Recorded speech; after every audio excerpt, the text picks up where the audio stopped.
Hindi ako gugustuhin ng maraming tao na maging vice president. Okay. Kasi unang-una, ang hihingin ko, halimbawa lang, Oo. ang hihingin ko diyan kay, halimbawa, si Inday na maging presidente, pagpapatayin ko ulit ang mga kriminal para magsama na kami ni Digong Anong doon. posisyon hihingin mo, sir? O di, presidential Secretary. anti-crime.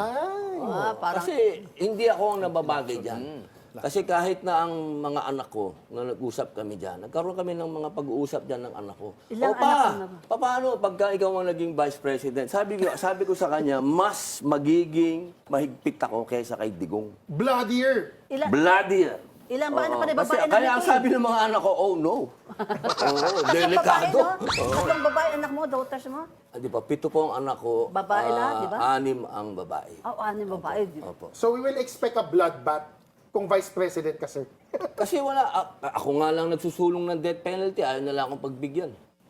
Kasi talagang, ang paniwala ko talaga, masyado na maraming demonyo dito sa ating bayan.